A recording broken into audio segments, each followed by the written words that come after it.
The internet is full of lousy advice on how to boost your testosterone levels. From taking useless testosterone boosting supplements to eating bizarre foods like tiger and bull testicles. Yes, you heard that right, eating animal testicles. Look, I've had enough. Okay, you're done. You're done.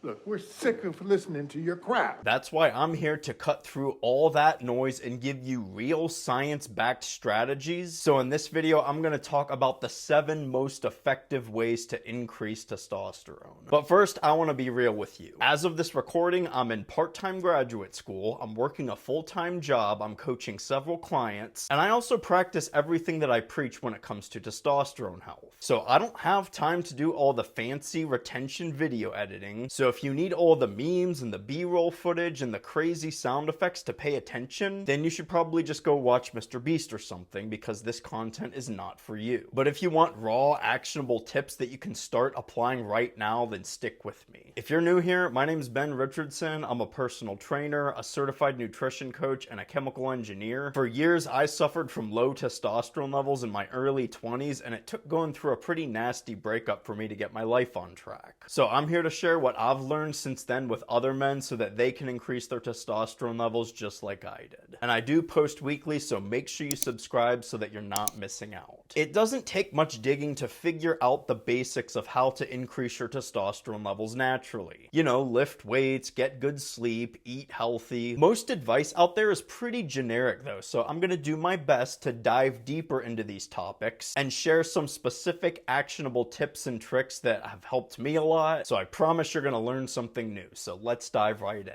Number 1 is to stop carrying your cell phone in your pocket. I'm gonna start off with the juiciest, most effective thing that you can do to increase your testosterone levels.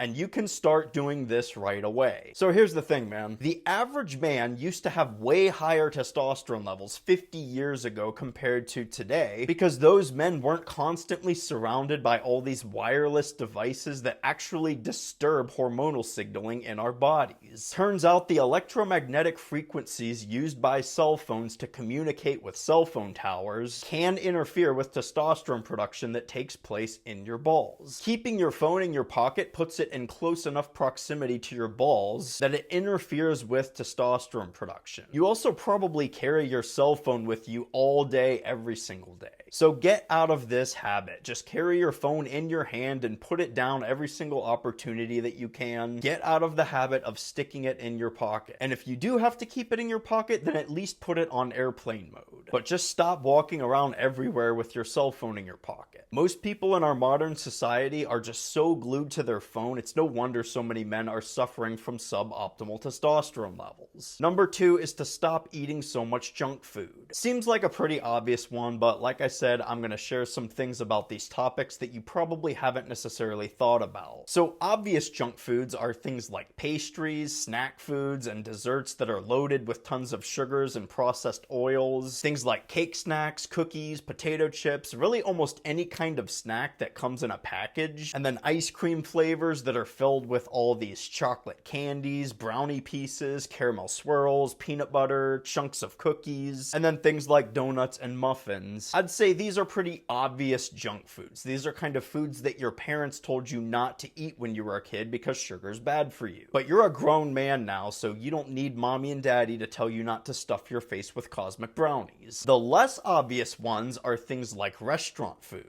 So here's the thing about restaurants. They care a lot about making money because that's how they stay in business. And as a consequence, if they have to choose between cooking their foods in crappy oils that cost them $2 versus high quality oils that cost them $10, which one do you think they're gonna choose? If you go out to your typical dine-in joint, odds are they're using cheap ingredients to make your food. Even if you get something that you're convinced is healthy, like a chicken salad or a turkey sandwich, it's junk food because they use cheap trash ingredients filled or covered in preservative chemicals. So stop eating out so much. Learn how to cook your own food. Like I said before, you're a grown adult man now. Go out and buy some steak and learn how to cook it. Go buy some potatoes and learn how to bake them up. Go buy some fresh pasture-raised eggs and learn how to scramble or boil them. And you don't need to become a freaking Chef Gordon Ramsay here, but you should know the fundamentals of cooking. It may be easier and more convenient to just DoorDash a burger or a sandwich to your place, but the produce they're using at those restaurants to make your food is garbage. Number 3 is to eat to get lean and muscular. Here's the thing about body fat. It is inherently estrogenic in nature because body fat increases the activity of an enzyme called aromatase. And aromatase is a protein that converts testosterone into estrogen. So the less body fat you have, the less testosterone gets converted into estrogen. However, how much food you eat is also crucial to keeping your testosterone levels as high as you can. So to lose body fat in a way that's going to improve your testosterone levels and your body composition, you got to eat less food, but you still need to eat enough food to keep your testosterone levels high. You should figure out what this calorie intake is from your maintenance calories. And you can get an estimate of your maintenance calories by doing a quick Google search for a maintenance calorie calculator and punching in all the info it needs. And then from there, subtract 400 or 500 calories from your maintenance calories, and that'll put you in this good sweet spot. It's enough calories to sustain healthy muscle and testosterone levels, but it's still a low enough calorie intake to lose body fat. You also need to eat a balance of the right fats, carbs, and proteins.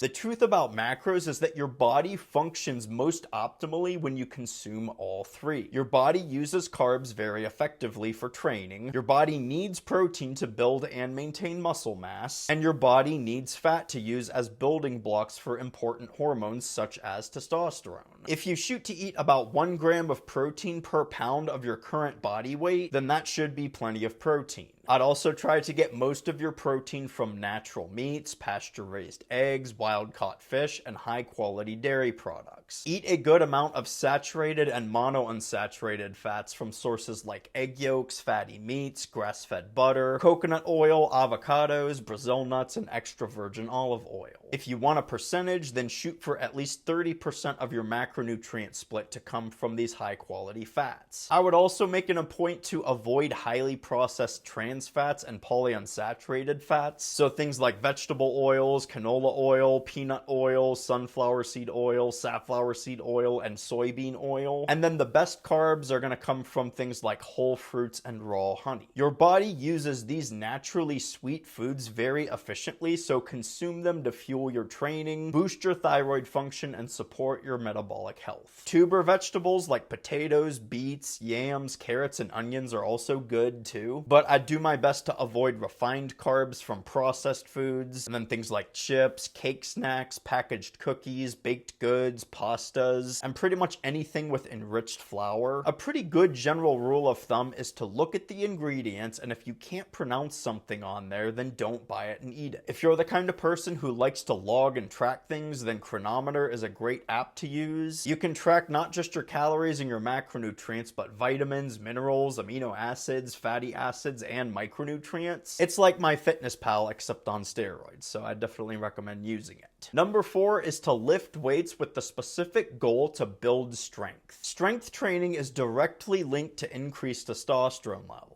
And I want to emphasize heavy weight training too, because getting stronger has a particularly positive effect on testosterone. So don't just walk into the gym and toy around with a bunch of weights. You want to track your workouts and focus on progressively lifting heavier and heavier weights each week. That's how you build strength. I recommend you hit 3 hard 1-hour workouts per week on non-consecutive days.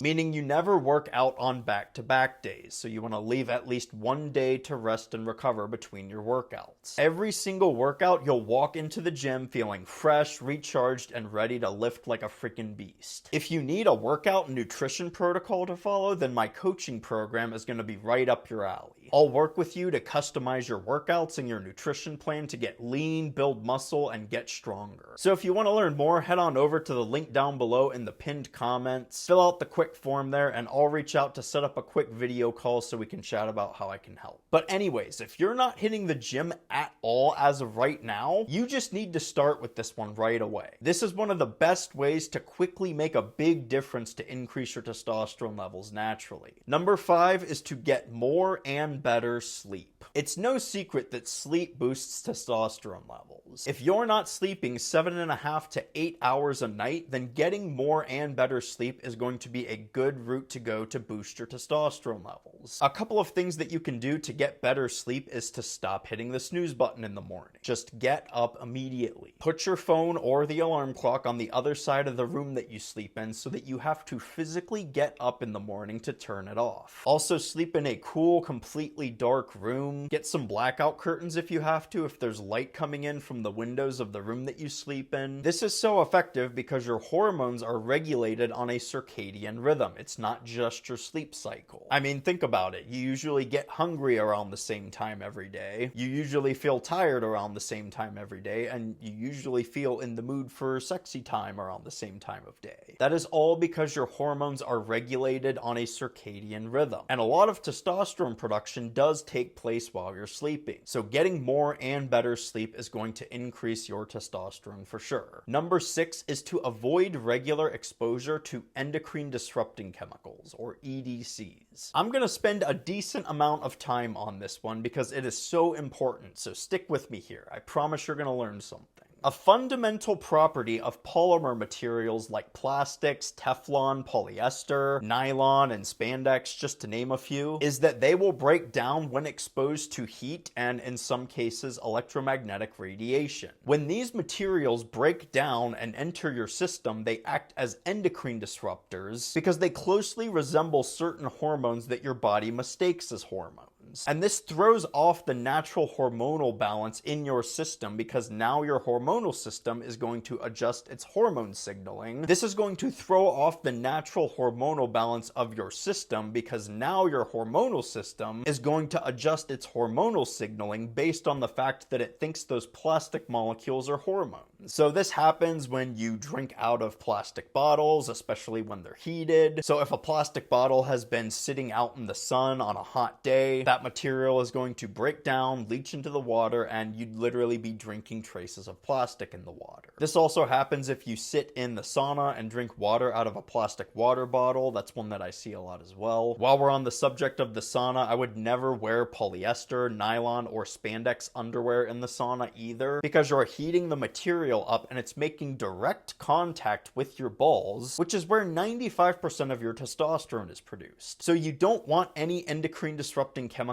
leaching straight into your balls. This also happens when you microwave food in plastic containers, even the ones that are labeled as microwave safe. Like I said, it is a fundamental property of these materials that they break down when they're heated or exposed to electromagnetic radiation. So never, ever, ever heat plastic up in the microwave. I personally don't even own a microwave. It just kind of seems like an unnatural way to cook or heat food to me. But if you do use a microwave, never put any kind of plastic material in it ever. Use ceramic or glass if you're ever going to heat anything in the microwave, or just never use a microwave to cook. Plastic cooking utensils or non-stick pots and pans are also big culprits of endocrine disrupting chemical exposure. Let's say you use a plastic spoon to stir up the food that you're cooking. You may have guessed it by now, but you are exposing that plastic spoon to heat. And this is a double whammy if you're using a non-stick pot or pan to cook in, because the non-stick pans have polymer films integrated into the coating. So either way, this is a source of endocrine disruptor exposure because these polymers are heated, broken down, and they are absorbed by the food that you are about to consume. And then one final thing that I'll talk about is plastic bottles and containers.